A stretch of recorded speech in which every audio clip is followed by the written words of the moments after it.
magandang umaga po sa inyong lahat. Ako po ay si Congresswoman Marisa Dalmar Magsino ng OFW Party List.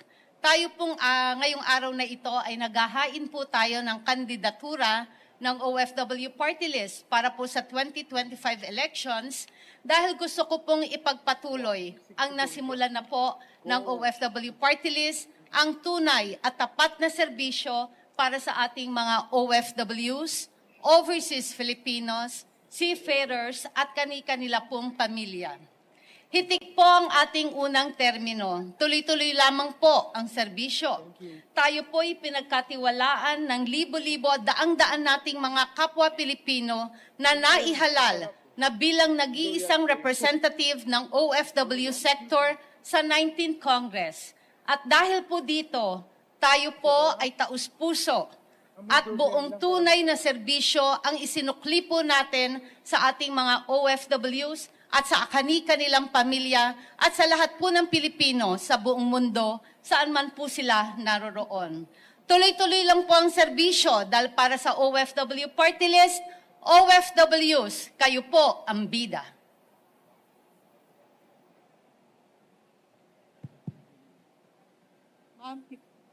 Go ahead. Okay.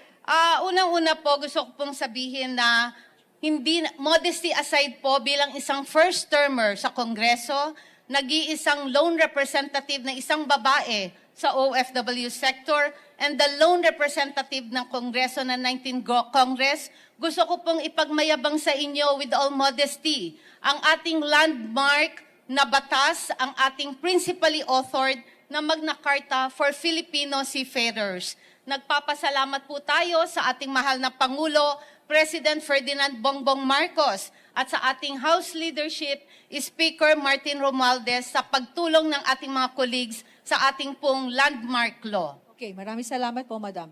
Tanong po para sa media, galing sa media. Anyone? Jean, fieldstar.com, please. Pakipasa ng mic again, microphone, please. Thank you.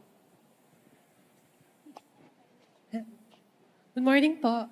Good morning. Hindi ko po alam kung nakita niyo, pero recently may nag-file na ako OFW. What makes you, are you aware of this group po? What makes you different from them? Okay, nakita ko po ang ating pong isang competitor, pero para sa akin, hindi po sila competitor. Dahil ang masasabi ko po, mas maraming boses po ang OFW ay okay po sa akin. Ang masasabi ko lamang po ay, hindi po ako abogado ng mga recruitment agencies, pero ako po ay naninindigan na ang pagmamahal natin sa ating mga OFWs at gayon din po hindi tayo magiging bias sa mga recruitment agencies dahil sila po ang dahilan kung bakit nagkakaroon po ng hanap buhay ang ating mga OFWs. So, hindi po natin kinakailangan maging abogado, kailangan lang po ay tunay na serbisyo para po sa lahat at tayo po'y magpapatuloy sa ating advokasya na iyan. Galing po sa inquirer.net, John.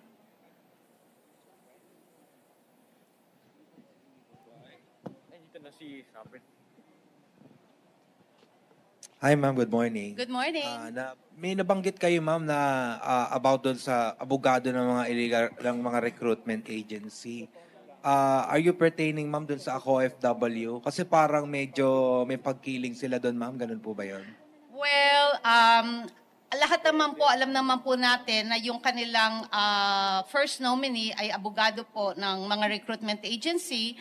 Ang nakita ko po at narinig, nung una po sinabi, yung pong nakaupo, may ginawa po ba? Sana po, bago po siya nagsalita, nagbigay naman po sana siya ng research, nag-aral po siya. Sana po tiningnan niya kung ano po ang nagawa natin sa Kongreso, hindi po sa pagmamayabang. Ang mga colleagues ko po sa Kongreso, alam po nila kung gaano po tayo kasipag, alam po nila dahil ako po ay nakikiusap sa kanila, ako po ay nagsasama-sama kami kung meron po akong batas na gusto ko pong maipasa. At ako'y nagpapasalamat sa aking mga colleagues, mahal ko po sila at para sa akin, hindi po competition. Pero sana po, kung tayo'y tatakbo, maging maayos po tayo, magbigay po tayo ng dignidad ng delikadesa. Huwag po tayong mga aapak na hindi po natin nalalaman kung ano po sinasabi natin. Yun lang po. A quick follow-up, ma'am. So, meaning to say, ma'am, masabi niyo po ba na kayo yung tunay na mga boses sa OFW sa Kongreso?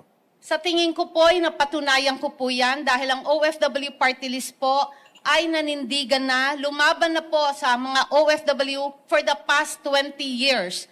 2 dekada na po mula pa po sa ating programa sa telebisyon na Buhay OFW TV. Ginawa po natin, in-uplift natin, ginawa nating world-class kababayan TV program at tayo po ay nagsimula sa Up Close and Personal with Marisa Del Mar.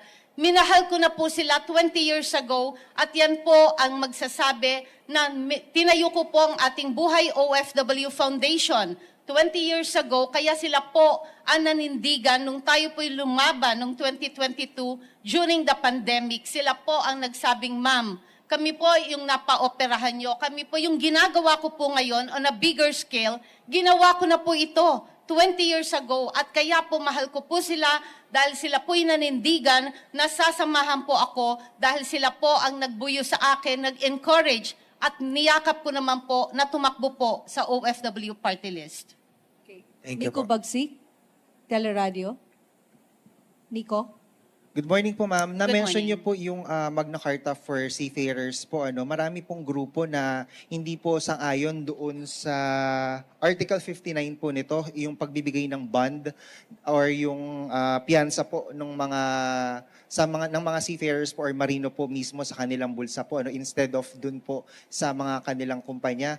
Sabi po nila labag daw po ito sa Equal Protection Clause ng 1987 Constitution. Ano po masasabi niyo? Ang masasabi ko po dito, ito pong ating Magna Carta for Filipino Seafarers, pinagbuhusan po ng sobrang pag-iisip, research ng ating mga colleagues sa House of Representatives. Ganon din po, ito po ay nagkaroon po kami ng mga bicameral meetings. Napakarami pong meetings with the Senate.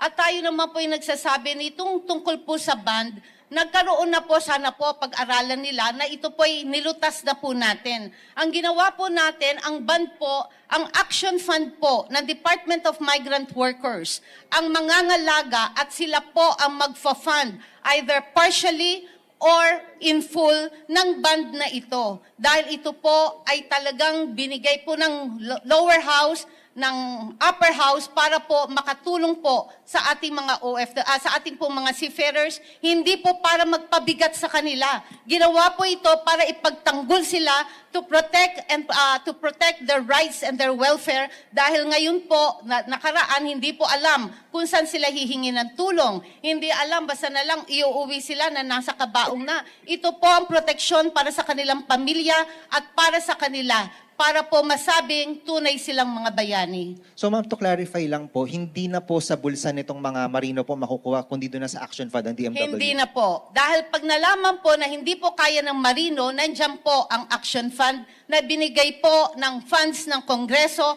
para po gamitin sa ganito pong pagkakataon. Sino po susunod? Pagtatanong? Meron pa po ba? Robert Mano, Teleradio. Ay, magandang umaga po. Good morning. Sa mga issue po pagdating sa mga OFW natin, meron na pong itinatag na government agency na tututok po para sa kanila, and up until now, binubuo pa rin ito, para mas buo, mas comprehensive yung government agency na ito, yung DMW. This time around, ma'am, given the chance kapag kayo ang ipupuwesto, ano ang pinaka magiging sentro ninyo? Considering na iba-iba din naman, may mga iba't ibang grupo na nagsusulong din po sa kapakanan ng mga OFW. Pero sa nakikita ninyo, ano yung hindi natututukan na dapat mas mabigyan po ng pansin this time around? Alam niyo po, talaga pong napakahirap, malaking hamon at challenges po pagdating sa labor migration.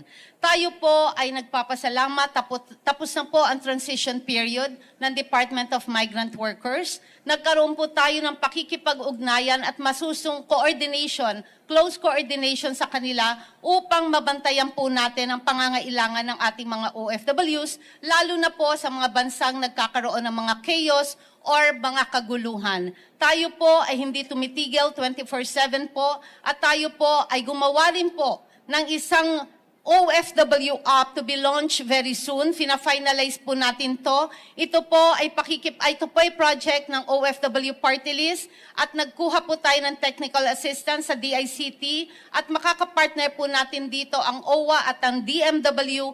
Tayo po yung magkakaroon ng operation center kung saan yung nagbiblink po ng mga red lights doon, ibig sabihin, yun po ang mga Pilipino natin all over the world. Ngayon po, kung ito po ay nag-push ng distress button, aalarma po ito sa OFW Party List, sa embahada, sa konsulado, saan man pong mga DFA, DMW, OWA para mabigyan po sila ng... Ma'am, tapos na po yung